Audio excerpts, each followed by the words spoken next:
66, la deuxième partie. Dis écoutez-moi, Aran. Une Torah qui parle d'aujourd'hui et des jours prochains jusqu'à Sukkot. La Torah s'appelle Shem Hashem, le nom de Dieu. Chez les connaisseurs, aujourd'hui, ce jour d'aujourd'hui et les 4 jours qui vont passer jusqu'à Sukkot, c'est un jour qui s'appelle Shem Hashem. C'est des jours qui s'appellent le nom de Dieu. C'est-à-dire quoi le nom de Dieu? Comme on dit par exemple Yom HaAtzmaut, on dit Lag BaOmer, on dit il y a des noms spéciaux sur des jours spéciaux de l'année. Le jour spécial, ces jours-là, ces 4 jours-là, le nom s'appelle Shem Hashem. Avant, quand ils écrivaient des lettres, et ben normalement il y a écrit dans le Shulchan Aruch que quand tu écris une lettre, avant c'était comme ça, il fallait mentionner le jour exact de Lag BaOmer. Alors ça suffisait pas, le fait est que tu écris le 9 janvier 1997, il fallait dire aussi le 17e jour du Homer, et ainsi de suite, chaque chose, Tisha B'Av, 3 semaines, etc. Samer Vav, Tinyana, Samer Vav, Tinyana. Et donc dans ces 4 jours-là, quand une personne elle écrit une lettre, c'est plus très actuel pour aujourd'hui parce que aujourd'hui tout se fait par téléphone. Avant, quand ils écrivaient des lettres, il fallait dire aussi Shem Hashem. Le 14 juillet par exemple, Shem Hashem. Comme quoi ça veut dire quoi ce nom-là, Shem Hashem? Le nom de Dieu. Alors une explication qui est très simple, une explication qui est très pshat, c'est que en vérité, la force d'un homme se trouve surtout quand on lui a fait quelque chose de très mal et qu'il arrive à pardonner. Ça, c'est un mec balèze. Un homme qui sait pardonner, c'est sa grandeur. Pas de quelqu'un qui s'en fout. Pas de quelqu'un qui tient un cœur. Quand une personne elle arrive à pardonner, plus la chose qu'on lui a fait contre lui, plus il arrive à pardonner. Ça, c'est un homme qui est grand, c'est un homme qui a un esprit qui est très fort, très haut, très balèze. Et la grandeur de Dieu, c'est qu'il accumule pendant toute l'année tous les péchés du peuple juif. À Yom Kippour, on fait la comptabilité. Et à Kadosh Baruch Hu, il appuie sur d'elle. Plus rien.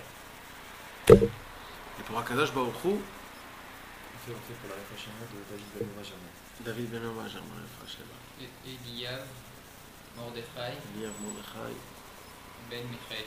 Ben Michael,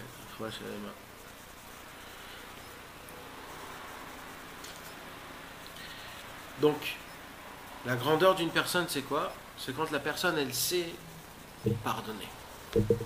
Une personne qui ne sait pas pardonner, on a tendance dans la Gemara à dire qu'une femme, c'est très dur pour elle de pardonner. Pourquoi? Parce que Nashim Da'atan Kalot. Les femmes, leur esprit est moins grand comme un homme. Donc, pour elle, quand il s'est passé quelque chose de mal, c'est encore plus dur pour elle de pardonner. Parce qu'elle voit la chose comme si c'est très grand, même si c'est une plus petite chose. Un homme qui a un peu plus d'esprit, qui est un peu plus fort d'esprit, il a une facilité, il comprend, bon, c'est bon, je comprends, c'est un homme, on fait tous des problèmes, etc. C'est bon, c'est pas aussi grave. Et le sommet de tout, c'est Dieu. C'est Dieu. Avec le maximum, le grand paquet de péchés qu'on a fait, Akadosh Baruch Hu, il vient et il dit, vous m'avez demandé pardon, vous jeûnez, vous habillez en blanc, vous êtes toute la journée à la choupe, vous avez mal aux pieds, vous êtes là avec votre femme, etc., etc. Bon, c'est bon. Je pardonne, Bezrat Hashem, on reprend l'ardoise depuis le départ. Donc, grâce à Yom Kippour, le nom de Dieu grandit. C'est pour cela que les 4 jours d'après Kippour, ça s'appelle Shem Hashem. Pourquoi? Parce que la grandeur de Dieu, on la retrouve quand on arrive à un point où on se dit, il n'y a pas plus grave que là où je suis, pas plus grave, j'ai fait trop, ça j'ai exagéré, j'en peux plus, combien on peut faire de péché, combien on peut... Et à la fin, Kadosh Baruch Hu, il dit c'est bon, vas-y, c'est bon, c'est bien, t'inquiète pas, on reprend depuis le départ, tout va aller comme il faut. C'est pour ça que ces 4 jours-là, ça s'appelle le Shem Hashem. C'est le nom de Dieu. Akadosh Baruch Hu, son nom il grandit comme jamais il grandit. Chaque Yom Kippour qui vient, et au fur et à mesure de tous les péchés qu'il y a dans cette génération, au fur et à mesure, Akadosh Baruch Hu, il vient, il nous dit, c'est bon, pas de problème. Ça, c'est l'explication simple des 4 jours qui viennent après Kippour, entre Kippour et Sukkot. C'est des jours qui sont tellement élevés, mes amis, qu'il y a écrit dans la Gemara, c'est-à-dire quand on va compter les péchés d'une personne, on va les compter tout de suite après Sukkot. On ne les compte pas entre Kippour et Sukkot. Pourquoi? Parce qu'il y a encore l'effet et encore l'odeur de Kippour, que d'après la Gemara, un homme ne peut pas pécher entre ces 4 jours-là. Il y a encore la présence de Kippour, il y a encore la présence du grand pardon de Dieu, il y a encore la présence de la sainteté, de la pureté qu'il puisse y avoir. Donc on ne les compte même pas, même s'il se passe ce qui se passe, on ne les compte même pas, on ne fait même pas attention. Pourquoi? Parce qu'on dit c'est quelque chose de spécial.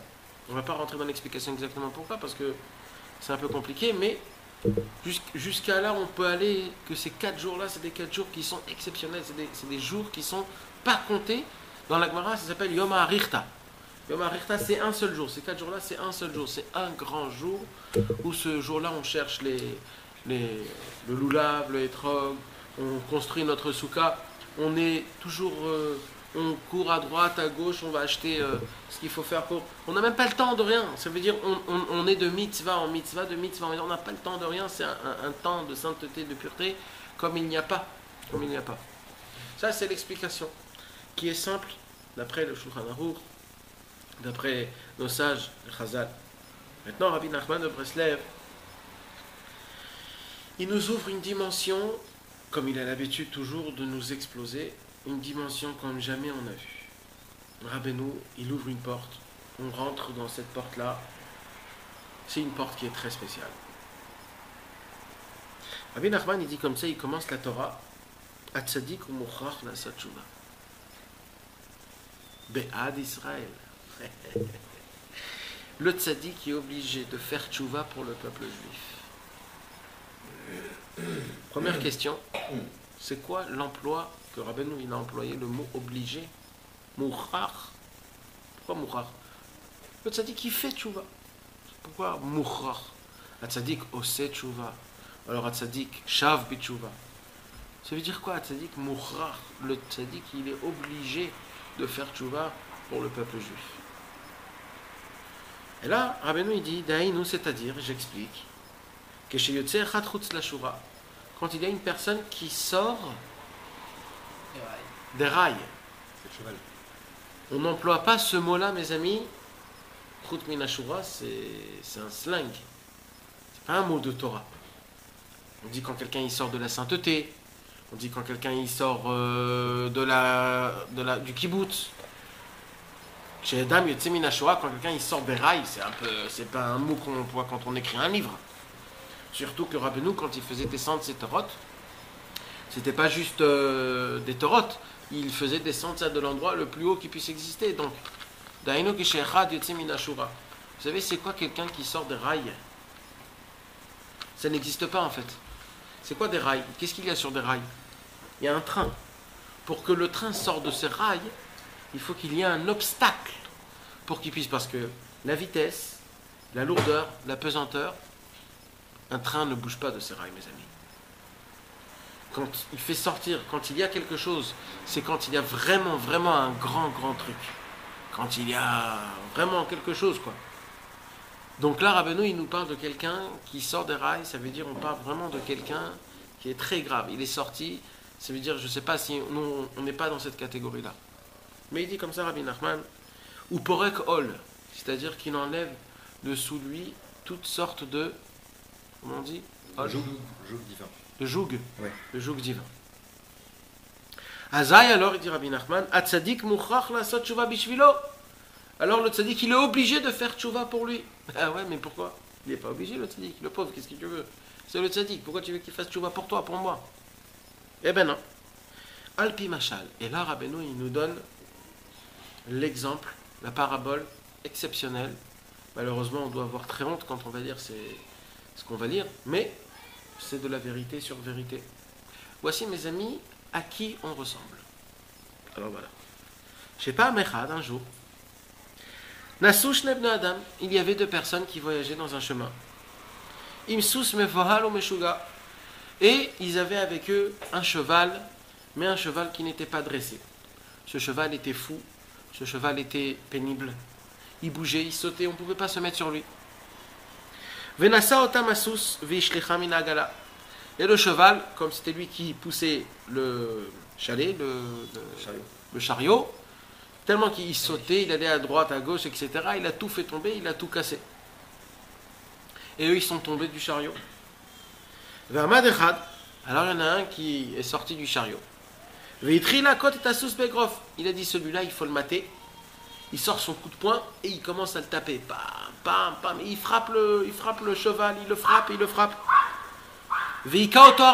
Et il a frappé, il n'arrêtait pas de le frapper. Beaucoup de fois, il frappait. Et le deuxième qui était avec lui, il était en train de le rigoler. Il dit, dis-moi, qu'est-ce que tu es en train de faire là?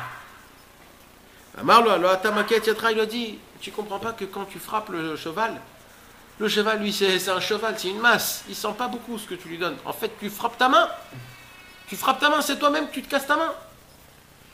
Ou Matoi la sous à Kazou. Qu'est-ce que ça va l'aider à ce cheval-là? Ça va rien l'aider. Tu le frappes.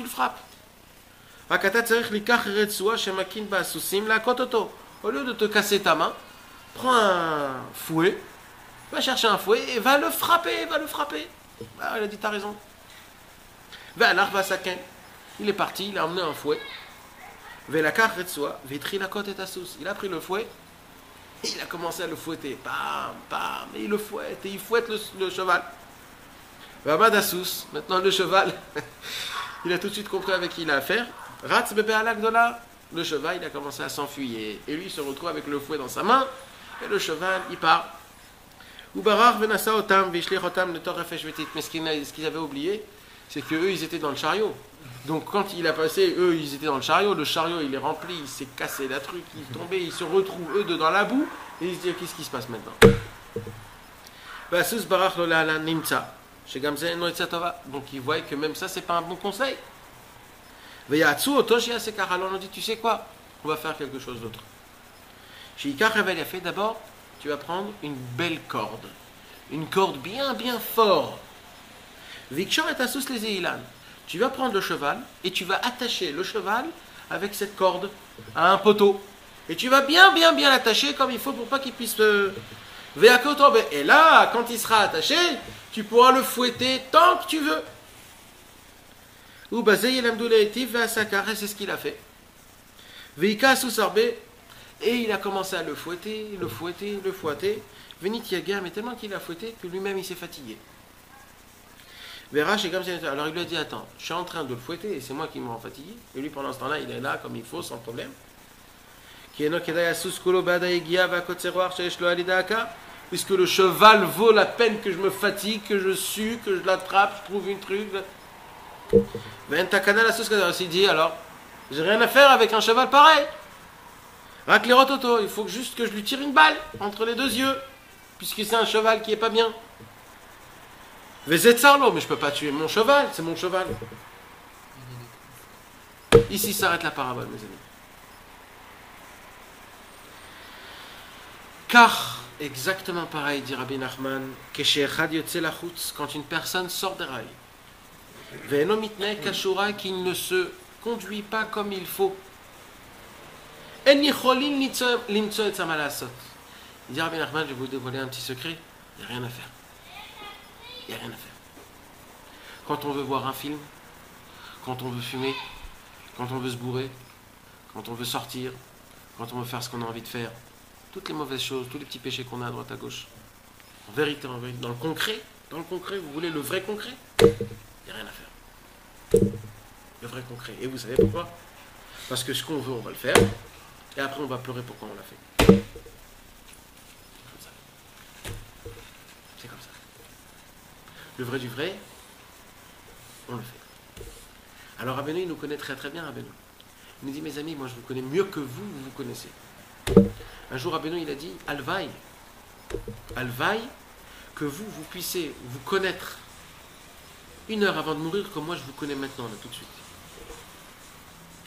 Rabbeinu, il nous connaissait depuis le début jusqu'à la fin. Comment on est né, comment on va mourir. Avec tous les sentiments, avec toutes les pensées, avec toutes les paroles, avec toutes les envies, avec toutes les fois comment on mange, comment on dort, comment on se conduit. Tout, il savait tout. Rabbeinu, il a dit, ça suffit juste que je donne le shalom aleichem à quelqu'un. Au moment où il touche ma main, ça y est. C'est comme une carte mémoire. Tout est passé dedans. Il y a tout. Je sais tout ce qui va se passer avec cet homme-là. Rabbi Nachman dit, je vous connais très bien. On est tous des têtus. Quand on est sorti d'Égypte, on a vu les 10 plaies se défiler devant nous. 10 plaies. 10 plaies, mes amis. Une plaie aujourd'hui, une plaie. Le monde bouge. Non, 10 plaies. La mer qui s'ouvre dans le monde en entier. La Torah qui descend du ciel, où le monde en entier s'est arrêté. Même les oiseaux ne sifflaient plus. Même les moustiques, ils ont arrêté de zamzamer. Imaginez-vous. Il y a écrit qu'il y avait un silence où toute la création du monde s'est arrêtée, mes amis. Comme ça écrit. Au moment où Dieu a dit Anochi Hashem velo yelecha Elohim acherim al panai, je suis Dieu, toute la création du monde s'est tue. Vous imaginez le calme qu'il y avait pendant ces secondes-là? Et après, le peuple juif, tête de mule qu'il est, il a bu, je ne veux pas dire tuer, mais traumatisé Moshe Rabbeinu pendant 40 ans qu'on était au désert, que des plaintes. On en a marre de la manne, à manger qui descend du ciel, qui a tous les goûts, à la porte, à ma porte, à moi, j'en ai marre. Qu'est-ce que je veux? Des parguillottes, à la hache, le mec il voulait des brochettes. Après on a trop mangé de brochettes, on veut des avatirim. Il fait trop chaud dans le désert, on veut des pastèques. Vous imaginez que le peuple juif demande des pastèques? Mais mec, c'est écrit, avatirim vekishoim. Ils veulent des pastèques, les mecs. Après, ils veulent de l'eau. Après, ils veulent ça, et ils veulent ça, etc. Ça n'arrête pas. Et Moshe Rabbeinu, il se dit, Od me'at ou skaloni. Dans quelques minutes, là, ils vont me jeter des pierres. Je vais être manché. C'est comme ça. Le peuple juif, il est têtu comme une mule. Mais, c'est pas quelque chose de mal. C'est quelque chose de bien si on sait vraiment l'obtenir comme il faut. Le problème, c'est quoi? C'est que dans le concret vraiment, pour changer, il n'y a que Akadosh Baruch Hu qui a la possibilité de nous faire changer. Il n'y a que Akadosh Baruch Hu.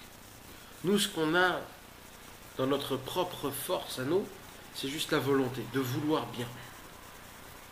De faire des réactions du concret, rien n'est à notre position. Nous, tel qu'on est né, tel qu'on est, il n'y a rien, on ne peut rien changer, mes amis. On est comme on est. On est comme on est. Si on vraiment ne casse pas des murs et des murs et des murs, alors on ne change pas. Pour changer, un jour, le Rabbi Israël Zalanter, un des très très grands tzadikim qu'il y a 100 ans, un des grands Baalei Moussa, il a dit que de changer une mida, de changer une qualité, c'est dur comme si on termine tout le chasse. Vous savez ce que c'est tout le chasse, mes amis? 7 ans de travail. Eh bien, c'est plus facile d'étudier tout le chasse que de changer une mida. Une. Et vous savez, c'est quoi le pire, mes amis? C'est que quand on brise une mida, tu en as 2 dans les mains. Avant, tu en avais une. Maintenant, quand tu la brises, tu en as 2. C'est ça le plus pire. Maintenant, il faut avoir avec 2. Ils sont plus petites, mais tu en as 2. Donc, on ressemble au cheval. Le cheval, Dieu, il nous donne tout. Quand on fait des petits problèmes, il essaye avec tout.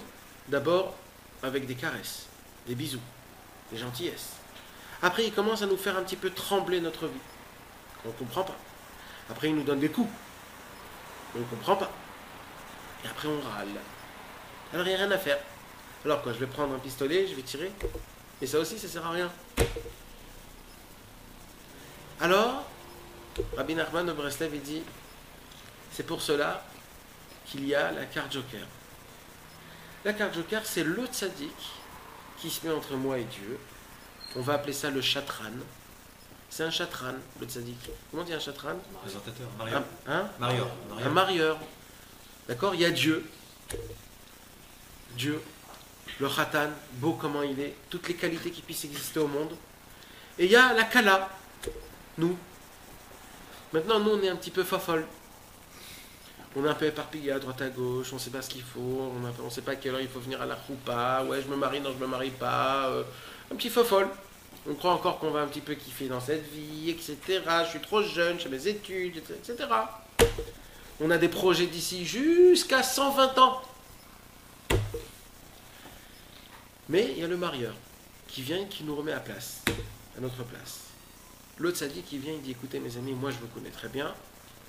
Alors racontez-moi vos problèmes, racontez-moi vos péchés. Et moi, je vais faire tchouva pour vous. Ça va être moi le réparateur. Ça va être moi celui qui met la pommade. Et quand moi je vais faire tchouva pour vous, ça sera bien et pour vous et pour Dieu. Et comme ça, il y aura l'union, la paix totale. Maintenant, je vais aller encore plus loin que ça. Hier, on était en train de jeûner et de faire Kippour. 90% de la population juive font Kippour. D'où vient Kippour, mes amis? Est-ce que vous vous rappelez? D'où est venu Kippour? Comment c'est venu? Vaudor. Vaudor. Ça a été fait pour pardonner la faute du Vaudor. Exact. Comment ça s'est fait? Alors, Moshe, La Gemara raconte d'abord c'est quoi le Vaudor. Est-ce que vous vous rappelez qu'est-ce que la Gemara, elle compare le Vaudor? Cette comparaison fait un peu des frissons, mes amis. La comparaison, c'est pire qu'un adultère. Le Vaudor, mes amis, ressemble à une kala qu'elle est en train de marcher devant son khatan, et pendant la route qu'elle doit faire, elle voit d'un demi-œil un beau mec. Et elle se dit, j'ai une petite demi-heure. Et elle va faire ce qu'elle a envie de faire. Et le plus beau de tout ça, c'est qu'elle revient chez son mari, et son mari a tout vu. Elle lui dit, tu veux encore de moi? Je voudrais te marier avec toi quand même. C'est toi mon mari, c'est bon, etc. Vous imaginez, mes amis, de quoi on parle? On a fait le Vaudor, mes amis. Et ce Vaudor-là, c'est exactement ça, ce que les Chazal, ils ont dit, les Chachamim. Le soir même de l'endroit là où je vais me marier, c'est là-bas où j'ai fait la chose la plus grave. Une demi-heure avant que Moshe Rabbeinu descende la Torah. C'est quoi la Torah? C'est la bague. Pour qu'on puisse devenir le mari de Akadosh Baruch Hu. Il n'y a pas plus haut que ça au monde. L'union mondiale, le monde en entier a été créé pour le 6 Sivan. La femme de Dieu. Et nous, qu'est-ce qu'on fait? On fait la fofolle. Vous imaginez combien il fallait parler avec Dieu, combien il fallait le convaincre. Et qui est-ce qui peut convaincre? Il y a un seul tzaddik au monde. Il n'y en a pas deux. Il y en a un seul au monde qui est bien placé pour ça. Un. Il n'y en aura pas aussi un autre. C'était Moshe Rabbeinu. Et qu'est-ce qu'il a dit Moshe Rabbeinu? Ve'im aïn mechenina. Tu veux effacer ce peuple? Efface-moi. Rabbeinu, il fait ici, il fait vraiment une démonstration explosive. Ça veut dire quoi ce mot-là? De m'effacer. Rabbi Nachman nous explique comme quoi, en vérité, dans le nom d'un homme, la vie qu'un homme a, la chayut, la vitalité qu'un homme a, appartient à Dieu. Je vais expliquer ce que ça veut dire. Nous, on respire, on expire, on expire, on respire et on expire. Toute la vitalité qu'on a dans notre cœur, dans nos poumons, dans nos intestins, dans le ventre, dans les reins, dans tous les endroits, toute la vitalité qu'il y a, la chaleur, le sang, tout ce qui se passe dans cette chose-là n'appartient que à Dieu. Quand tu respires, mes amis, on respire Dieu, c'est Dieu. Maintenant, quand il se passe quelque chose de mal dans mon corps, c'est Dieu qui a mal, c'est pas moi. Parce que ce qu'il y a de vie en moi, ça Ça appartient à Dieu. Quand je me coupe un doigt, ou je m'ouvre la chair, c'est Dieu qui a mal. Dans la vitalité, pourquoi? Parce que ça appartient à Dieu. Tout ce que je respire, tout ce que j'expire, tout vient de Dieu. Ça vient, c'est du Dieu que je respire. C'est pas de l'air, c'est Dieu vraiment. C'est de la chayout. Et ça, le concentré du concentré dans mon nom. Dans le nom. Chacun son nom, c'est sa vitalité, c'est ce qu'il représente, c'est ce qu'il a à faire. Quand Moshe Rabbeinu il dit à Kadosh Baruch Hu, tu veux effacer le peuple juif, qu'est-ce qu'il dit Dieu? Qu'est-ce qu'il dit Moshe Rabbeinu? Tu veux les effacer, alors efface-moi. Ça veut dire quoi, efface-moi? Et là, Rabbi Nachman dit quelque chose d'exceptionnel. Il a écrit Bechol tsaratam lo tsar. Chaque problème qu'un homme a, automatiquement Dieu le ressent, la Shrina elle le ressent, elle a plus mal que toi-même. Le concentré de Dieu, le plus grand, c'est quoi? C'est le tzaddik, c'est Moshe Rabbeinu. Quand Moshe Rabbeinu dit si tu veux effacer le peuple juif, Moshe Rabbeinu en fait il dit efface-moi. Mais quand il dit efface-moi, en d'autres termes, j'efface Dieu. Parce que le plus grand représentant de Dieu, c'est moi, c'est Moshe Rabbeinu. Donc tu veux effacer le peuple juif, efface-moi. Donc tu vas t'effacer toi. C'est pour ça, qu'est-ce qu'il dit Dieu? Tout de suite après, il dit comment je peux effacer quelqu'un qui n'a pas fauté? Et là, Moshe Rabbeinu, il dit qui a fauté? Qui a fauté? Oui, donc c'est toi qui as fauté. Parce que lui, après on va arriver, c'est dans la deuxième partie, Vezé chez Corinne Olam, on va le lire. Ça veut dire que Moshe Rabbeinu, en fait, il a fait tchouva pour le peuple juif. Alors qu'est-ce qu'il dit Moshe Rabbeinu à Dieu? Il dit qu'est-ce que tu leur regardes eux? Regardez-moi, regarde-moi. C'est moi le représentant de toi et de eux. Moi j'ai déjà fait tchouva. Tu me dis ils ont péché? Quand ils ont péché? J'ai déjà fait tchouva pour eux. Et là mon pote, Yom Kippour est venu. Si on vous pose la question d'où vient Yom Kippour, c'est au tzaddik. Et là on revient depuis le début à tzaddik ou mouchach la asot tchouva. Qu'est-ce que vous croyez vraiment entre nous? Okay? On était pendant 24 heures dans une choule, on avait la bouche sèche, on pensait au beefsteak qu'on va bouffer ce soir, on n'était pas très bien, quand on pourra dormir, quand on va passer cette journée-là, on a demandé pardon, on va dire un petit 50% de notre prière qu'on a lue, on n'a pas tellement compris ce qu'on a dit. 50% t'es gentil. Ouais, je suis gentil. Surtout les Alchet Shechatanu et Hachamnu Bagadnu, je ne sais pas s'il y en a un qui peut me dire exactement qu'est-ce que ça veut dire tout ça. Hein? Alors mes amis, qu'est-ce que vous croyez? Eh bien oui, on est des marionnettes. Il y en a un seul au monde qui est dans le ciel et que lui, il fait tchouva pour nous. Parce que depuis le départ, Kippour a commencé grâce au tzaddik. Et chaque année, on est pardonné, pas grâce à nous. Nous, on est des marionnettes, nous. Nous, on est des rigolos. Nous, on est des bavardeurs en chinois. On parle du chinois, nous. En vérité, c'est le tzaddik lui-même qui se tient dans le ciel et c'est lui qui fait tchouva pour nous. Et lui, il est obligé de faire tchouva pour nous. Pourquoi il est obligé de faire tchouva pour nous? Parce que quand nous, on souffre, c'est le tzaddik qui souffre. La Shrina, non? Quand nous, on pêche, le tzaddik, c'est la shrina. Ah, le tzaddik, c'est la Shrina. Quand nous, on fait des péchés, c'est le tzaddik qui souffre. Le tzaddik qui paye pour nous et c'est ça la beauté de toute cette Torah, mes amis. Vous savez, c'est quoi la beauté de cette Torah? C'est que quand quelqu'un se rapproche du tzaddik, que tu le veuilles ou que tu le veuilles pas, t'es gravé à mort. T'es gravé à mort. Au fer chaud. T'es gravé pour la vie, t'es écrit pour la vie, je veux dire. Non, c'est-à-dire que toi et lui, T'es avec lui, t'es marqué. c'est terminé. Ah ouais, Tu fais ouais. partie de son bétail. Que tu le veuilles ou que tu le veuilles pas. Tu fais partie de son bétail. Quelle est la différence entre celui qui prend du tzaddik et celui qui est automatiquement parce que le tzaddik, lui, englobe tout le reste. T'as pas besoin de toi de décider que c'est des choses. Ah, bonne question. Ah ben non, il en parle de ça. Ah ben non, il en parle de ça.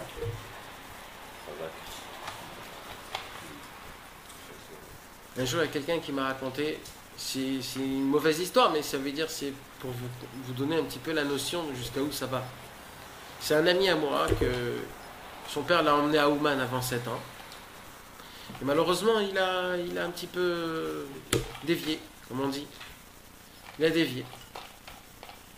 Et cet ami-là, il me raconte, on était des amis intimes, il me raconte comme quoi À l'âge de 16, 17, 18 ans, il a voulu faire la belle vie, comme on dit. Mais au moment où il doit faire ce qu'il doit faire, il n'arrive pas. Il n'arrive pas. C'est fermé. On ne le laisse pas. Il a, ça y est, tout est prêt, tout est ici, là où il faut. Au moment où il faut faire, il n'arrive pas. Il a dit, il y a un grand problème, là, jusqu'à qu'il s'est rappelé qu'il est venu à Ouman. Mes amis, il est parti à Ouman pour demander à Rabbeinu qu'il lui enlève ce truc-là. Il dit, laissez-moi tranquille, moi je veux faire ma vie, moi. Incroyable. Il est reparti. Il est reparti rien que pour ça. Rien que pour lui dire, enlevez-moi ce problème-là.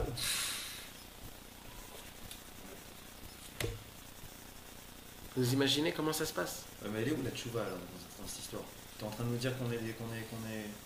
Il y a une conversation dans le Sichot Haran où Rabbeinu il dit, j'ai besoin de pierre et de ciment, c'est moi qui construis tout. Le pierre et le ciment, c'est la volonté et la ishtadlut. Toi, tu dois faire tout pour avoir de la volonté et de faire comme si. Le reste, il y a le constructeur. La volonté, elle vient d'en haut ou elle vient d'en bas au début? Non, c'est la seule chose qui t'appartient. Au début. Au début, Elle vient d'en haut ou elle vient d'en bas? Elle vient forcément d'en haut un petit peu avant d'aller, non? elle vient, non, au début, elle vient. Au début, non. La volonté, c'est que toi. Tu as le libre arbitre que sur ça. En vérité, en vérité. C'est la volonté, tout c'est la volonté. Le reste, ça vient pas. Quand tu fais des choses sans volonté, ça aussi, ça vaut pas, mon pote. Ça vaut, bien sûr, je vais pas dire que non, mais c'est pas ça qu'on te demande. Ce qu'on te demande, c'est la volonté. La volonté, c'est ça qui fait vivre les choses. Je vais essayer de vous dire quelque chose. Excusez-moi si je vous le dis d'une façon pareille ou pas, mais je suis obligé de vous le dire. C'est pas moi qui le dis, c'est le Baal Shem Tov qui dit. J'espère que je vais avoir assez les forces pour vous le dire. Dans le testament du Baal Shem Tov, c'est un livre en entier qui s'appelle Tzavat Haribash. C'est un livre qui est exceptionnel. Dans une des choses qui sont écrites dans le testament du Baal Shem Tov, qui est très très important, il y a écrit comme ça. À quoi ressemble un service divin sans volonté? Comme un homme ne peut pas s'accoupler avec sa femme sans qu'il ait une érection,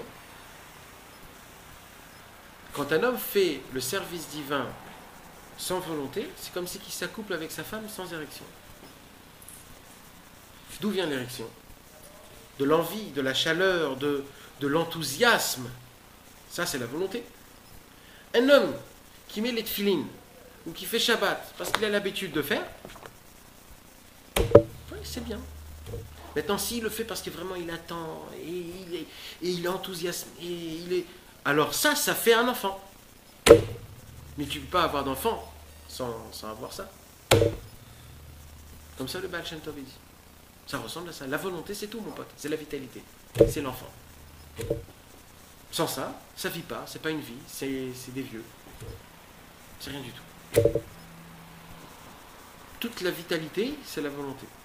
Juste de vouloir. De vouloir.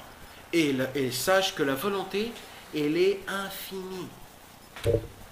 On peut vouloir jusqu'à en mourir de vouloir. Un homme qui meurt comme ça, il n'y a pas plus beau que ça au monde. Qui est-ce qui est mort comme ça, mes amis? Qui est mort comment? Par volonté. Hein? Moshe Rabbeinu, premier. Moshe Rabbeinu, comment il est mort? Il a vu Eretz Israël. Il a dit quoi? Il a eu des languissements tellement forts qu'il est mort. Il a fait mode. Rabbi Akiva aussi. Quand Rabbi Akiva est parti de ce monde, Yom Kippour. Rabbi Akiva, comment est mort, mes amis?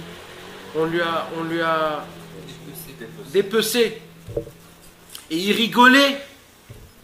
Alors là, les élèves, ils ont dit, bon, on a compris, mais rigoler en train d'être dépecé, ça, on ne comprend pas, Rabbi Akiva. Rabbi Akiva disait, vous êtes des imbéciles, quoi. Tous les jours, je disais le matin, Ve'afta et Adonai Elohecha, Vechol Evavcha, Uvchol Nafshecha, Uvchol Meodecha. Tu dois aimer ton Dieu de tous tes cœurs, de tout ton tien, et de toute ton âme. Alors il a dit, de tous mes cœurs, je l'ai aimé. De toute mon âme, je l'ai aimé. Mais de tout mon tien, Je ne sais pas comment on le faisait. Il dit, maintenant qu'on me dépece, là, j'accomplis ce que j'ai attendu d'accomplir toute une vie. Donc là, j'arrive au but. Donc il est mort de volonté. Parce qu'il voulait accomplir comment aimer Dieu, Bechol Meodecha. De tout ton tien. De tout ton corps, ça veut dire. Comment tu peux aimer de tout ton corps? De tout ton être, pardon, de tout ton être. Tu as compris? Et Yom Kippour, c'est pour cela. Et de qui Moshe Rabbeinu était jaloux, mes amis? La seule personne qu'il a été jaloux. Rabbi Akiva. Quand il a vu qu'il faisait des tilim, c'est-à-dire il donnait des explications sur les petites couronnes des lettres. Il faisait des centaines de Torot avec une yeshiva de... Moshe Rabbeinu, il a dit, attends, il a eu un Khalishut Adat. Il a dit, Moshe Rabbeinu, mais moi je ne sais pas ce qu'il est en train de dire là. Je sais même c'est pas possible qu'après il a dit c'est Torah, c'est Halakha Torah Moshe Misinaï. Après que Rabbi Akiva a dit Halakha le Moshe Misinaï, là Moshe Rabbeinu il a dit ah Baruch Hashem, je fais partie de quelque chose là parce que et là Chazra Da'ator, c'est là où il s'est remis. Pourquoi je vous parle de tout ça, mes amis? Tout ça c'est avec notre lien. Yom Kippour, Rabbi Akiva, Moshe Rabbeinu, tout ça c'est la seule personne. Ce que moi je veux vous dire en vérité, c'est que le nom de Dieu est agrandi grâce au tzaddik. Le tzaddik, c'est le marieur. Il faut savoir avec qui on a affaire, mes amis. Nous, on apporte juste des pierres et du ciment. Maintenant, le plus grand problème, c'est le mec qui n'a pas de lien avec ce tzaddik. Mais le mec qui a du raton et qui n'est pas avec le tzaddik, pour revenir à ce qu'il a dit meilleur, à un moment donné, il va arriver chez le tzaddik. S'il est sincère, ouais, bien sûr. Il arrivera là. Bien sûr. Il y a écrit que celui qui cherche la vérité, on lui envoie un ange de vérité. Que tu le veuilles ou que tu le veuilles pas, c'est comme ça que ça marche. Et c'est qui le constructeur alors? C'est Hachem ou c'est le... Non, le constructeur, c'est pas Hachem. Hachem, il réside. Il ne construit pas. C'est le tzaddik, le constructeur. Even Maasu Abonim, Haïta le Rosh Pina. Vous vous rappelez ce que ça veut dire ça? Even Maasu Abonim. C'est quoi Even Maasu Abonim? Une pierre. Que les constructeurs ont négligé. Even, c'est les Neshamot d'après. Sefer Yetzira, il y a écrit Shne Avanim, Bonot, Arba Batim. Chaque pierre, c'est des âmes. Nous, mes amis, nous tous, on était tous des pierres. Maintenant, comme on vit dans en 2014-2015, ça veut dire qu'on est revenu dans ce monde-ci, on va dire, une bonne dizaine de fois. Vrai ou faux? Ouais. On n'est pas les premières Neshamot. On est revenu des dizaines de fois. Si on est revenu des dizaines de fois, ça veut dire qu'on a galéré 10 fois. C'est comme si que le mec, il retarde le CP 10 fois. Vous imaginez de quoi on parle? De redoubler 10 fois. Et 10 fois, j'étais gentil. Hein. Ouais. Moi, je dis, on va dire même une trentaine de fois, on va dire, sur 5000 ans. C'est une bonne trentaine de fois. Je t'imagine de redoubler 30 fois. Ah, il faut vraiment être humblé. Hein. Bien sûr. Alors, je vais vous dire à qui on ressemble. Even Maasu Habonim. On est des pierres que les constructeurs ont négligées. C'est qui les constructeurs? C'est les tzadikim. Dans chaque génération, il y a des tzadikim, il y a des constructeurs. Leur travail à eux, c'est de construire la maison de Dieu. Maintenant, vous savez, quand on construit, avant, il n'y avait pas les trucs, toutes les machines pour rendre le truc lisse et pour faire... Avant, on cherchait des pierres. S'ils étaient bien carrés comme il faut, c'est bon, t'es bien mis, etc. S'ils étaient un petit peu... Alors, on a travaillé pour qu'elles restent carrées. Maintenant, tu t'imagines, on nous donne une pierre en V. Qu'est-ce qu'il va faire avec cette pierre? Alors, le constructeur, il dit, écoute, moi, cette pierre, je peux pas, excuse-moi, moi, j'ai besoin des pierres carrées, j'ai besoin les petits trucs en verre, jette-les. Et ben, mes amis, nous, on était les pierres en V, que de génération et en génération, de Gilgoul en Gilgoul, le V a grandi, et on a grandi jusqu'à qu'on avec des trous au milieu, je ne veux même pas dire à quoi on ressemblait. Et les plus grands tzadikim du monde, comme Rabbi Akiva, comme Rabbi Shimon Bar Yochai, comme tous les grands tzadikim. Puisqu'on n'est pas sorti d'Égypte. Exactement. On a été pris et on nous a rejetés. Les constructeurs, complètement, nous a rejetés. Even ma'asu Donc, habonim. même Moshe alors, parce qu'on n'est pas sorti. Et Je comment sais pas. t'expliques qu'on est en Israël et que nos aïeux, eux, ils étaient les tzadikim et tout, et ils n'ont pas redoublé, et ils n'ont pas eu le mérite d'être en Israël. Ok, Eretz Israël, c'est un grand mérite, mais c'est pas le mérite. C'est un cadeau, c'est pas mal. Eretz Israël, c'est pas un mérite. C'est C'est-à-dire, c'est pas le mérite. C'est sûr que c'est la fin de tout, c'est Non, on a le l'essentiel, mérite de mais. voir ce temps-là, quoi, où en Israël. ils Parce reviennent qu'on est sur à la cette fin, terre. parce qu'on est tellement des nazes qu'on est à la fin. Là, c'est à la fin, on est complètement à la fin. Là, c'est vraiment la fin. Il reste maintenant. On est vraiment à la fin. Vraiment, vraiment à la fin. Tous laissé tomber, Tous. Even Maassou, c'est pas laisser tomber. Maassou, tu sais, Moès, négligé, c'est pire que négliger. Maous, tu sais ce que c'est Maous? méprisé. Dans la Torah, Maous, c'est de l'excrément. Dégoûtant. Méprisé. Tu t'imagines? C'est pas qu'on était négligé, on a été dégoûtant. Bah, ils n'avaient pas les moyens de nous réparer. Parce qu'on n'a aucune place. Et ben, maître, on a nulle part là où mettre. Qu'est-ce que tu veux faire avec une pierre en V? Qu'est-ce que tu veux faire avec? Mais il y en a un seul. Que lui, il a dit, moi, amenez-moi que les pierres en V. Que les bras cassés. Et vous savez pourquoi? Je vais pas essayer de trouver un petit truc en bas, essayer de soutenir à droite à gauche. Even Maso Abonim, Haïta, les roches, Pina. Moi, il dit ce tzaddik-là, j'ai besoin de décorer le palais, de faire des décorations. Et pour faire des décorations, j'ai besoin de faire des sharim, comment on dit des sharim?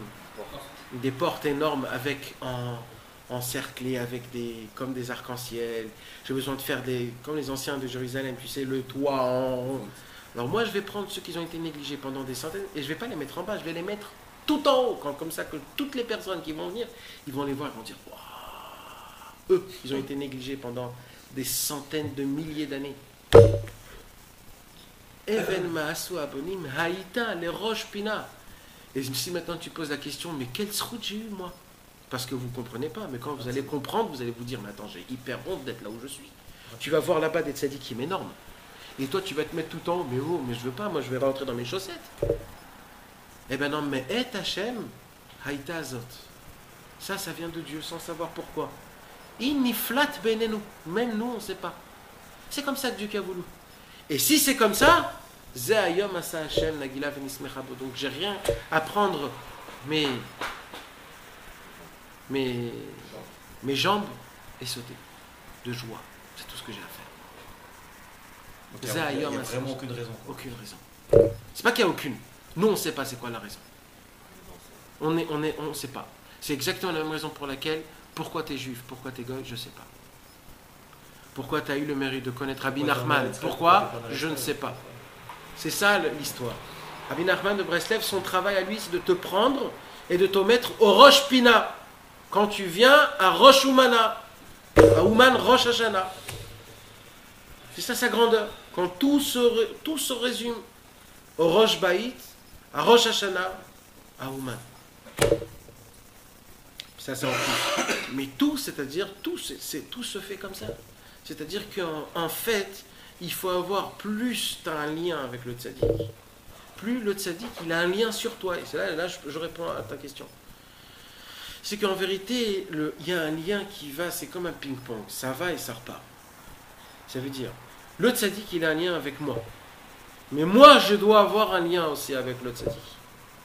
Obligatoire. Si quand je fais un péché, le tzaddik, il le ressent, obligatoire, il faut avoir un lien, un retour quand même. C'est là où il dit Rabbi Nachman, juste en haut, alors que quand on vient chez le tzaddik et qu'on le regarde et qu'on voit où il est lui, où je suis moi, et ça fait mal au cœur. Ça change quoi les masses si le tzaddik quand il arrive, il fait tchouva pour le il fait tchouva pour le Israël, pas pour les gens qui sont attachés à lui, d'accord. Ça change quoi les masses? Les massés, c'est plus tu es attaché, plus ça t'appartient. C'est quoi? Ça t'appartient plus. C'est-à-dire que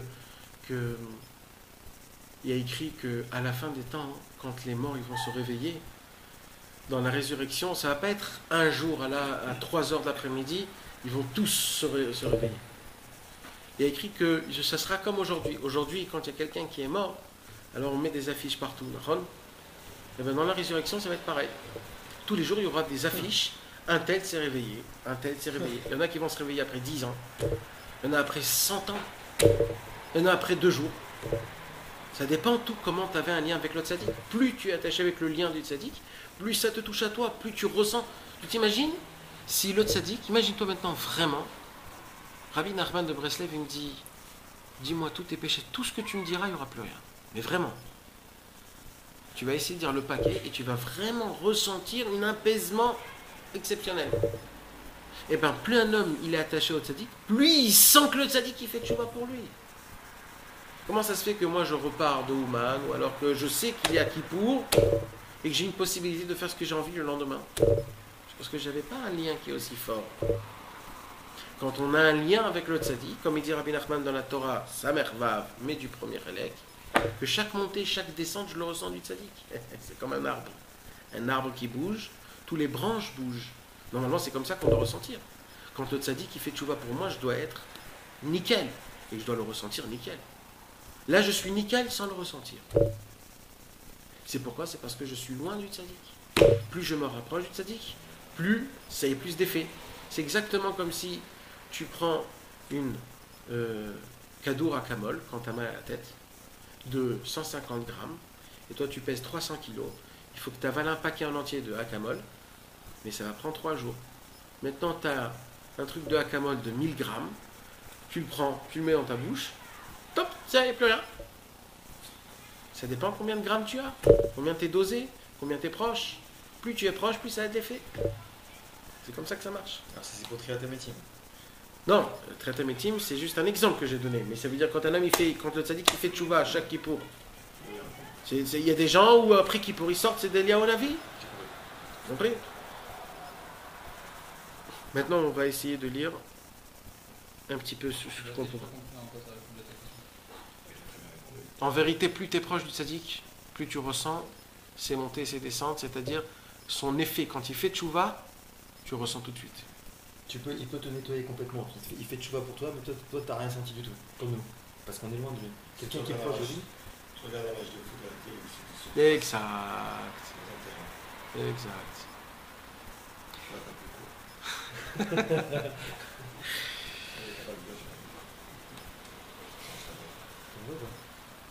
Ouais, sinon il va pas comprendre. T'as dit si t'as pas compris. Maintenant, on va essayer de lire ça dans le texte. Car, il dit Rabbi Nachman, c'est exactement pareil. Je suis tout de suite après le mashal. Après là, on a lu avec le cheval. Car keshechad yotze lachutz, exactement pareil quand une personne sort à l'extérieur, malheureusement. Ve'eno mitnei kashura, et qu'il ne se conduit pas comme ça doit se conduire. En yicholin limtso et samala asot lo. On ne peut pas lui trouver quoi faire. Quand quelqu'un il sort, eh ben il sort. Kaya efshar la nishoto. D'abord, il y a une première facilité. D'abord, de le punir. O ali des chaliar, ou alors de lui envoyer un envoyé. Dieu il envoie un envoyé, un rave ou un ami qui lui dit écoute, tu as fait quelque chose de mal, essaye de te réveiller. O beofanacher, ou alors de trouver même un autre truc. Arkol onashim. Mais le problème de tout, c'est quoi?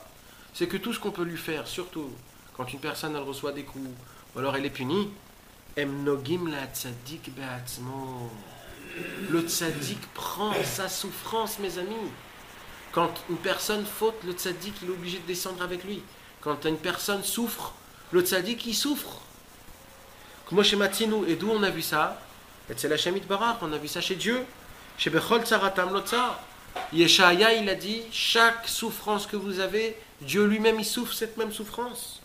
Qui aime Chelek Elokamimal, et ça c'est pourquoi? C'est parce qu'on fait tous partie de Dieu. On est tous des étincelles de Dieu, donc automatiquement, quand nous on souffre, Dieu aussi il souffre. Valken Keshesh Lem Tzara, c'est pour cela que quand quelqu'un il a un malheur, Chas Veshalom, que Dieu nous en préserve, l'Otsar, Dieu il souffre. Kaviachol, si on peut le dire. Comment Ken Etzel Tzadik Gamken, c'est exactement pareil chez le Tzadik. Qui Gam Anosh la Tzadik Lotov, de punir un Tzadik, c'est pas bien. Qui a Onesh et Manish et Techad, chaque punition qu'une personne a, on ogea la Tzadik Batzmo, cette punition touche le Tzadik. Qui a Adam, et là Rabbi Nachman nous dévoile, et ça j'ai pas abordé ce sujet-là parce que c'est un sujet qui est trop grand et long à expliquer.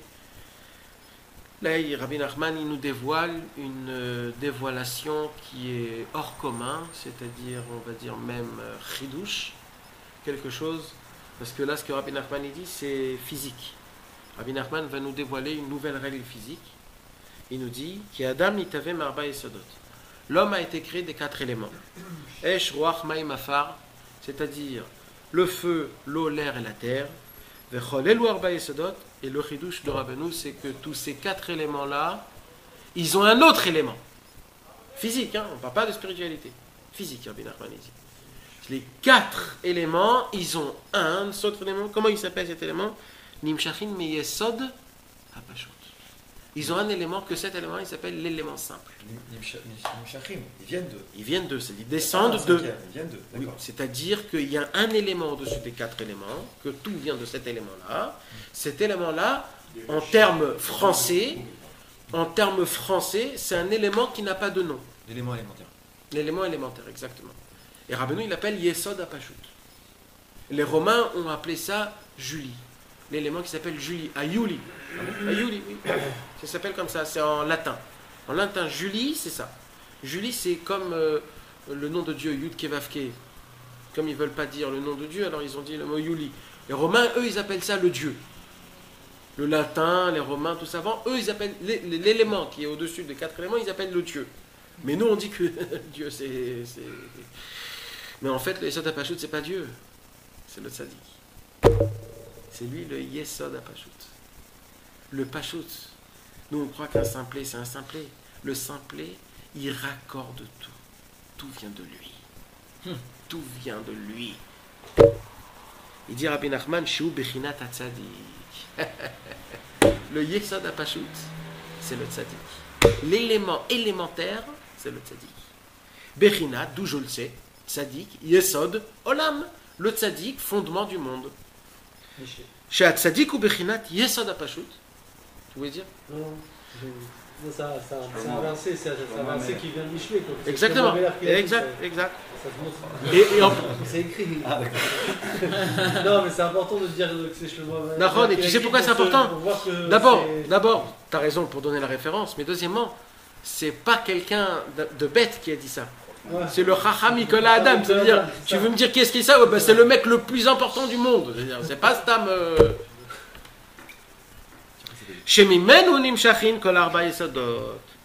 Que du tzaddik, de l'élément élémentaire, de lui descendent les 4 éléments. Beprinat, d'où, comment on sait? Et bien même ça a été écrit dans la Torah. Ou, dans le commencement, dans Parashat Bereshit, tout au début, qu'est-ce qu'il a écrit? Il a écrit au début qu'est-ce qu'il y avait dans le monde. Venahar yotse me'eden lashkot et agan. Dans Éden, il y avait un fleuve, que de ce fleuve-là, il abordait jusqu'à un jardin. Et de ce grand fleuve, ce fleuve se découpait en 4 branches. Okay? Les 4 branches, c'est les 4 éléments. Et le grand fleuve, c'est qui? C'est le Yesod Hapashut, l'élément élémentaire. C'est qui le seul au monde, dans tout le judaïsme, qui s'est appelé je suis le fleuve Nachal Novea Mekor Chokma. Ani Nahar Ametaer Mikol Aktamim. Je suis le fleuve. C'est Rabbi Nachman de Breslev, le seul au monde. Vous imaginez comment ça tout se recolle. Ze Bechinat Tzadik Yesod Olam, Bechinat Yesod Hapashut, Asher Misham Ipared, Arba Yesodot. De là-bas, il se développe les 4 éléments. Shem Bechinat Arba Rashim, ce sont les 4 voies. Nimtsa Shekulam, donc de là j'apprends que tous les 4 éléments, Nimshachim Me'at Tzadik, tous ils viennent du Tzadik. Valken Imu Manish et Echad, tout ça pour nous expliquer quoi? Imu Manish et Echad, si Dieu Chas Veshalom, il punit une personne, Noga et Tzadik Batzmo, tout de suite c'est le Tzadik qui est touché. Vous imaginez que même les punitions, c'est même pas nous qu'on les reçoit? Vous imaginez ça? Nous on est bien, super classe, etc. Tout est comme il faut. Même le Tzadik, quand il voit une gaffe qui va tomber chez quelqu'un, il se met, bam, il reçoit le coup. Il se met pas, puisque apparemment on a une partie du tzadik, puisque tu dis que c'est lié. Ouais, on reçoit juste l'éclat de derrière. Là, lui, il a tout pris. On a une partie du tzadik ou pas? Sûr. Bien sûr qu'on fait une partie. Bien sûr. Une partie. Bah oui. Je veux dire, on reçoit juste l'éclat. Même la gaffe, c'est lui qui se la prend. Je vais vous dire quelque chose. Je ne sais pas si vous allez comprendre ce que je vais vous dire, mais je vais vous le dire quand même. il y avait une personne, la première personne au monde qui a écrit sur la Shoah. La première personne au monde. Il s'appelait Yechiel Dinor. C'était un Israélien. Il était dans les camps de concentration et il a souffert un martyre comme jamais on a vu au monde. Il a écrit 5 livres. Un livre, c'est sur sa vie. Un livre sur sa femme. Un livre sur son frère. Un livre sur sa sœur. Et un livre, comment il s'est remis. Parce qu'il a perdu sa femme, ses frères, ses sœurs, il a tout perdu. Et il a écrit exactement qu'est-ce que chacun a passé exactement. Cet homme-là, je peux vous raconter beaucoup d'heures sur cet homme-là. C'était un homme qui n'était pas religieux, mais quand il est sorti de la Shoah, quand il est sorti comment on dit la Shoah? L'Holocauste. Quand il est sorti de la Shoah, et qu'il est arrivé, il a habité à Tel Aviv, il n'a pas voulu reprendre son train de vie normal.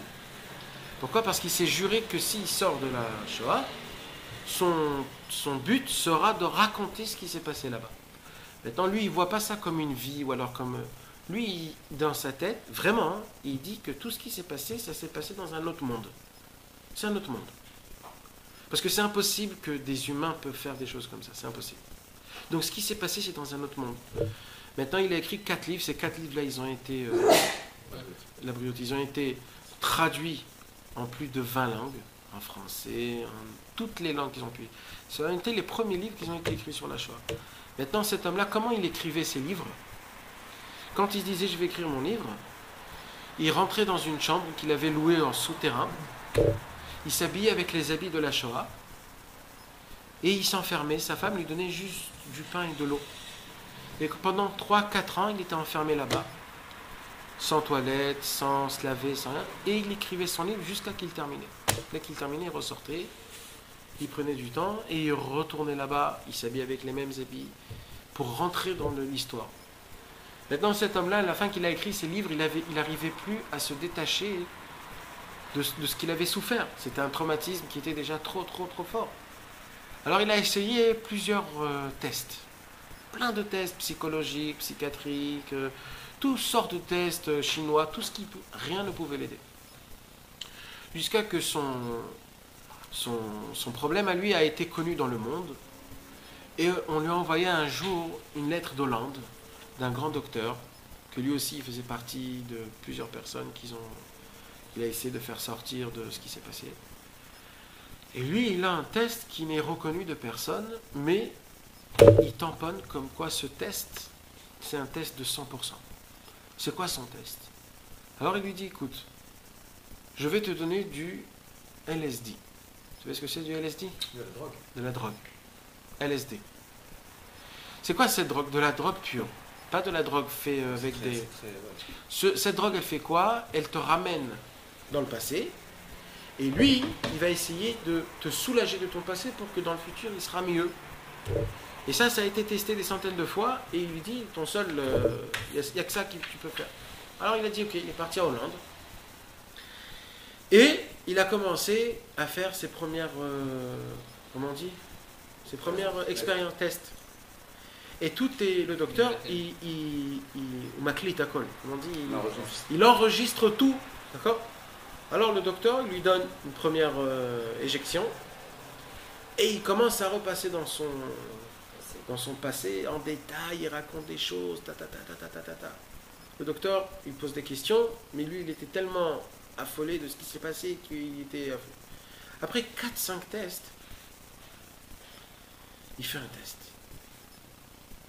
Tout ce que je vous dis, mes amis, c'est écrit dans son livre, parce qu'après, il a sorti un 5e livre, que ce 5e livre-là, il raconte tout ce qui s'est passé. Et il écrit toutes les paroles qu'il a dit, etc. Maintenant, lui, il n'est pas du tout ici, il est quelque part d'autre, il est en plein milieu en transe, il est là-bas. Maintenant, cette drogue, elle ne fait aucune chose qui est en plus, c'est-à-dire elle n'invente pas. Juste, elle revient dans ton passé. Elle ne peut pas inventer quelque chose. Ça reste que dans ton passé. C'est pas des illusions ou alors des tripes ou des choses comme ça. C'est que ça vient que sur le passé et ça n'invente rien du tout. Et il met la drogue et là il part en transe. Et qu'est-ce qu'il voit dans son transe? Il dit comme ça. Je peux vous le faire montrer si vous voulez. Il dit, je vois dans le ciel des anges noirs qui envoient des punitions sur des petits enfants. Qui est-ce qu'on va brûler aujourd'hui? Qui est-ce qu'on va mettre dans des chambres de gaz? Et il y a des voix, plein de noms qui sortent, plein de noms. Et quand le décret il vient descendre, il y a un autre ange qui dit, qui veut prendre cette souffrance pour les enfants? Et d'un coup, il y a un homme qui s'appelle Nachman ben Simcha de Breslev, qui dit, je suis prêt à être Setamim Laola, prêt à être l'agneau qui va souffrir toutes les souffrances du peuple juif. Et Rabbi Nachman descend dans les corps, souffre et remonte, redescend, souffre et remonte, redescend, souffre et remonte. Et il y a un autre qui est quelque part d'autre, qui s'assoit et qui fait des séoudotes. Et c'est qui l'autre? Le Shpol les Zaïdé. C'est ça? Oh là, le vieux. Celui qui était contre Rabbi Nachman. Et ça, mes amis, le docteur, il a dit, il y a un problème, parce que normalement, c'est quoi qu'est-ce que tu es en train de me dire? Alors il lui dit, qu'est-ce que tu vois? Répète, qu'est-ce que tu vois? Qu'est-ce que tu vois? Non, mais c'est pas ça que tu vois. Et après il dit, vous connaissez la photo où on voit un homme avec les tefilines ouvertes comme ça et qu'il y a des gens et des Gestapo derrière? Ouais. C'est une Terrible cette photo. Ouais. Et bien il dit, je vois cette photo et il dit, les tefilines ils sont verts parce qu'ils vont jeter les tefilines et je vois les lettres qui sortent entre les boîtiers. Et les lettres ils sont parties, maintenant il ne reste plus rien. Et il raconte encore des choses inexplicables. Et ça c'est pas lui, c'est même pas la drogue aussi puisqu'il ne peut pas inventer. C'est comme il a dit, quand une personne elle souffre, elle voit des choses qu'on ne peut pas voir. Il y a l'autre sadique qui vient, mes amis, quand la fin de toutes les fins va venir, là on va vraiment voir c'est qui l'autre sadique, et là on va se dire, purée, j'étais à côté de la plaque, là, tellement de temps, mais c'est quoi ce truc-là? Il faut savoir, mes amis, plus on est attaché de lui, plus on est proche, plus on a du profit. C'est comme ça que ça marche. Ce que je vous ai raconté, mes amis, c'est des livres qui sont publiés dans tous les livres. C'est même pas quelqu'un c'est un chiloni, le mec. Il est parti de ce monde déjà, ça fait longtemps, mais c'était un homme que même lui, il dit, j'ai jamais entendu, c'est qui Rabbi Nachman de Breslev? Oui, c'est vrai. Yechiel Dinor. Son nom d'écrivain, c'est Katsetnik.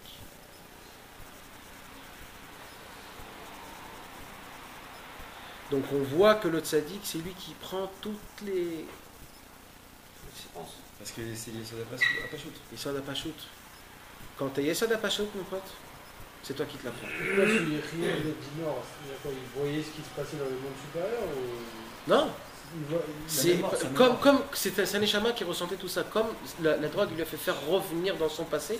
Donc il a fait attention à des choses qu'il n'avait même pas fait attention dans avant. son passé, il n'avait pas vu ça. Non, mais c'était dans son tatakara. Ah, dans son... Un inconscient. Je sais pas comment dire en français. Conscient. Dans le sous-conscient. Maintenant, le sous-conscient, tu ne le sens pas. j'ai compris. Maintenant, la drogue, elle t'amène jusqu'à là-bas, tu comprends? Donc il y a des choses que tu peux voir que tu ne pouvais pas voir. C'est incroyable. Bien sûr.